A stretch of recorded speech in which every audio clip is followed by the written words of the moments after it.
lose this one to the Pittsburgh Penguins. Welcome into Postgame Live, presented by Curado Insurance. Al Morganti, Scott Hartnell, Ashlyn Sullivan here with you. Unfortunately, just not one of those nights for the Flyers. We talked about it pregame, how it's so easy to get excited for this game. It just didn't feel like the Flyers had much juice at all. A couple of chances in the first period, but I think you chalk this up to just not one of their nights here. Yeah, and they basically show us why Sidney Crosby is Sidney Crosby still, why he's one of the best players in the game tonight. He controlled the first half of that game himself, right? Just taking pucks to the net, a great couple shots there. And when you give them a lot of opportunities on the power play, they were 3 for 4 tonight in the power play. I said, don't do it. They did it. And it cost us. Yeah, it was a night where we just mentioned nothing went right. I mean, when Crosby goes off like that, that happens. The power play for Pittsburgh was very good. But the lingering thing is the injury to Foerster. I mean, covered hockey a long time. I don't remember an injury like that. Yeah, usually there's a bang, a hit, a collision, nothing. This he's trying to sweep this puck at the net, or one-timer, and I don't know, something popped. We don't know what it is, but you know, fortunately or unfortunately for him, he's having a heck of a start to the season as well. Yeah. He was heating up, so you're losing one of your best forwards, goal scorers, playmakers, penalty killers, everything. He's just so important. And here's the one-timer right there, and goes down, drops the stick, and heads right down the tunnel.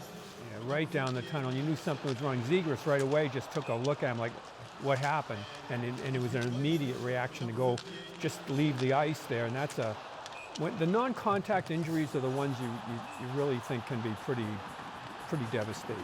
Yeah, no doubt, and you feel for him, and what he see as he's throwing his glove down, he knows he's ticked off, right? Yeah. So you just got to give him some positive vibes. Yes, Tyson Foerster, we know he left this game, did not come back. We know it's an upper body injury, but it looks like this is something that is not going to be something that he returns the next game. So we have to see what happens here with Tyson Foerster, and you're at the point now where you do have to shift your thinking, hoping Tyson's okay, but how on earth do you replace him if it is where he's out a while?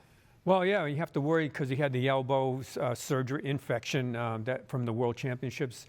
But you look at it, they may have to bring somebody up for, to kind of fill in.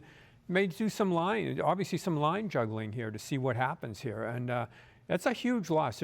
If it is indeed, it certainly looks that way, because he'd become probably their most versatile, most important player in a lot of aspects because both sides of the puck. Yeah, the names that pop up in my head for the depth would be, Lane Peterson, a right-handed centerman, big guy, penalty killer, lots of skill, and maybe Bump as well. To see him in action for the Flyers, he's a sniper, he's a scorer, he's having a heck of a year to his start in the AHL. So maybe we'll see a couple new faces up here to see what's going to happen here. Yeah, you're at the point where you're going to have to at least attempt to fill Tyson Foerster and the goals that he had scored so far this season and the offense he was producing, which is not an easy task. So hoping Tyson's okay. We will update you as soon as we know. But how about our GMC Performance Player of the Game? It is Sidney Crosby. 2 goals in this game. It does not end. The highlight reel against the Flyers is a brutal watch. Yeah, and he's kind of sneaking to the net there, a shot, kind of a pass off pad. Vladar would love to have that one back, kind of right in his midsection, and it's just laying there, right? Emil Andre's looking back. He's not looking. He's not looking back. He's looking at Crosby, and Crosby kind of gets in there and chips that one over the pad. Yeah, he scored 47 goals against a team. Maybe you get one on the house here. Comes off the pads and goes in. But I mean, he's just it just doesn't end with him to come in, and that's the effort, going to the net again, not stopping, not watching anything. Always the effort to get through there, and there's that second one. Yeah, sliding there, one-timer on his knees, but Patrick to kind of get on the one knee and hammer that thing and then slide in there. So he's a heck of a player. You got to appreciate the greatness, and the longevity of his career thus far. A pretty incredible guy. Yeah, Sidney Crosby, he definitely contributed big time to the Penguins beating the Flyers in this game, but there was one goal that really did it. It's our game changer, brought to you by Sloan Automotive. Rust here makes it a 3-1 game, a multiple goal deficit. And after this goal out, it just felt different out there. Yeah, it did. It was a tough night coming back off that good road trip to have this happen. And again, the power play for Pittsburgh. Look at them just snap this around. They came in once off the rush, and then this one here, just right in the zone and just move it right across. Here you'll see this beautiful right across the zone here, then come back down and then send it over. Just a rocket of a shot to get past Vladar. Yeah, kind of screened there by Sanheim with Sanheim's left leg there. Kind of, I don't think he actually saw it come right off the stick there. Maybe he could have grabbed it if he did see it, but when your shot is that perfect, right in that elbow of that crossbar and the netting, pretty incredible shot. So good job by him. Yes, the Flyers lose this one to the Penguins 5-1. Let's now go downstairs here in Philadelphia and hear from Sean Couturier in the Flyers locker room. Yeah, definitely. All year, PK has been great for us. Tonight we didn't have it. They picked us apart. It happens. We got to, fix it and get back on track in this game. Was it something special that they were doing on the power play, or was it just execution on your part? I don't know. I think they give. Sometimes we just don't have it. Give them credit. They made plays. If you look at the goals, they're all different kind of goals. So there's not one particular thing I could point out, but just overall, we just need to be better. Sean, how concerning is it to see Tyson go out like that the way he did? Yeah, definitely. He's been playing great all year, and hopefully he's all right. Did that take any of the energy out of the team? Definitely kind of played with our lineup after that with lines and trying to, different line combinations and stuff. But it's next man up, and everyone's got to step up in those moments. And tonight we just didn't have it. This is a long homestand. How much do you guys just look forward to kind of flushing this one and getting back at it? Yeah, that's what we'll do. All year long we've responded well after losses, bad efforts. So to forget about this one and move on. And what Sean Couturier did say there, that you see the response from the Flyers all throughout the season, where normally you do see a great response. You don't see really that this allows it to get worse than it is. So Wednesday's a massive game now, Al. Yeah, it is to come back from this. We'll see what happens with the Foerster injury. But besides that, taking bad penalties, giving up all those power play opportunities, they kind of lived on that with their PK being so good.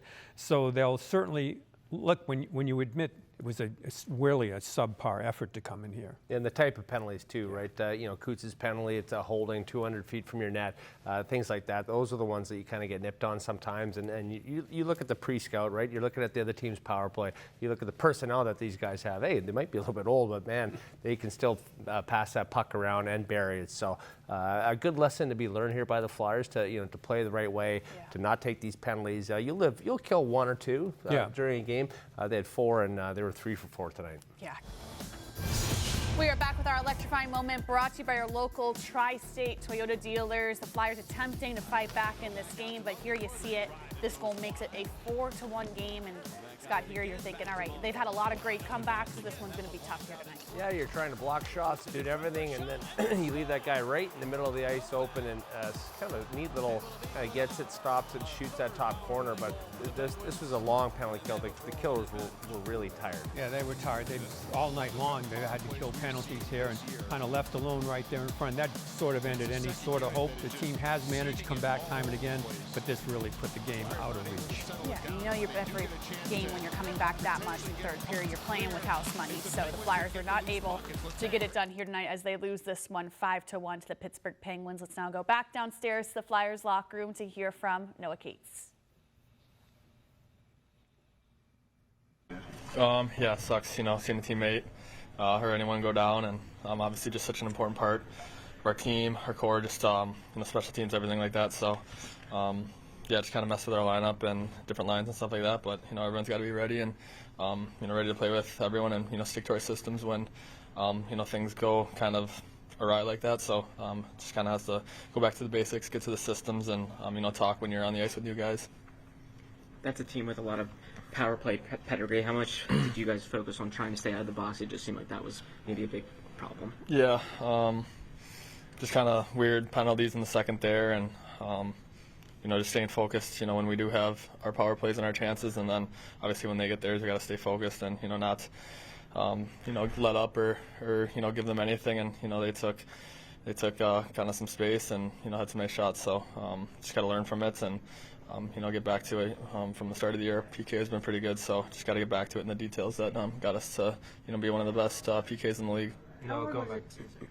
how hard was it to maybe reset after Tyson goes out, and then you have all those penalties, and it's not 5-on-5, and then to get back into 5-on-5? Yeah, just a weird flow to the game in the second period, especially with the penalties and stuff. So, but like I said, you just got to be ready and stay focused.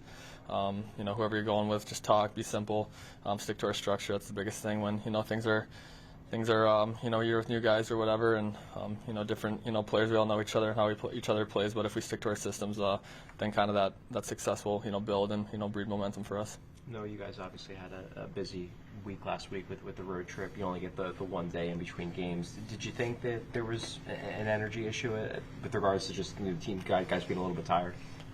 Yeah, I mean, it's definitely tough, coming off the road and, just one day and get back at it. But, we've all been around for a while. We know what we need to do to, be ready and be prepared for, the different, rigors that the NHL season brings you. So, when you come off the road, you got to just stay focused. You got to, just have a determined effort, honestly, just focus on the little things that, bring us success like what we had on the road there. So you just can't get away from when you get home and, kind of get sleepy, honestly. It just kind of felt like a sleepy effort from us. Not a lot of focus, not a lot of jam to our game. Thanks, Noah. Thanks, Noah. Thank you, Michael. It's now time for our Granite Run Buick GMC play of the game. A lot of options here, unfortunately, for the Penguins. Kevin Hayes, we know him well, makes this a 5-1 game now. Yeah, this is, I guess if you're Pittsburgh, it's the French, it's the chef's kiss going in here. But Hayes, I mean, he's coming back. He's been around for a long, long time. There you see the tribute to his brother. He's familiar here. A lot of players in the league, one of the most popular guys in the league, and kind of finishes it off. Yeah, no, a good man, right? That comes in here. He's got plenty of moves that he can do. Does that one on a backhand, sneaky shot. I never would have thought to go to my backhand and try and raise it full speed while you got someone draped all over you. But it's good to see Hazy light the lamp as well, even though he does play for the Pens. Yes, he does, as the Flyers do lose this one 5-1 to the Pittsburgh Penguins. The first home game back after a long, successful road trip leaves you a bit disappointed here tonight as we go downstairs to hear from Rick Tocchet. Rick, do you have any update on Tyson Foerster? Not yet. Upper body, but not yet. I haven't talked to anybody. How concerned are you considering how big his role has been? Yeah, no, he's a good player. Yeah, I don't know. I hope it's not long because, obviously he's a big part of our team. On the bench, just the timing of the injury, you guys tie it up, you're on the power play, then he runs up. Did you get the sense that halted your guys' momentum? I don't think so. I mean, maybe. I don't, obviously one of your good players is out, but I don't think that's the reason why, to be honest with you. But losing a player like that does hurt, obviously. Yeah. Rick, you know some of those guys on the other side pretty well. Just when you put them on the power play like that, just how much can they hurt you? Well, they got championship pedigree, right? They were well coached tonight. They stuck their game plan. They went north on us. First period actually we had some chances and not much velocity on the shots. It was kind of, I don't know. We weren't assertive enough, and then obviously the PK, which has been good all year, struggled tonight. We're a little out of structure, but they snap it around. And they get a lot of shots from the middle, and that's what we're trying to get our guys to do. It's actually a good learning lesson, is get that shot in the middle before one of the goals. I think Malkin had 2 blasts, puck goes.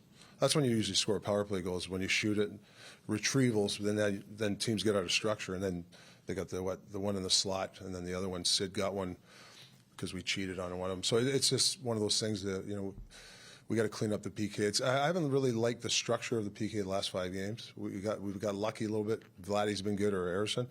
We got to clean up the structure part of it. How much do you chalk this up to, your 5th game in 5 days, your first home game back after road trip, and how much do you weigh that, I guess, when you see the performance?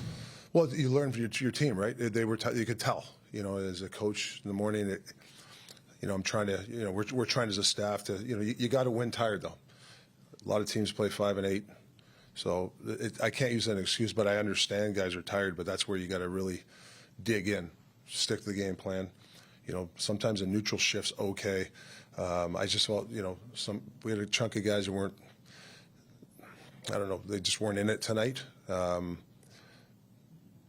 that's really it. But it's a learned lesson, and I'm going to give them the day off tomorrow. Hopefully they can reset. After this road trip, we've had a pretty good run here. we just can't reread our press clippings too. I think we got a little too comfortable at the start, got a little bit too cute, and I think that we got to be careful. When you talk about cleaning up the structure of the penalty kill, what's a little off there? Like, what are you seeing that's not right?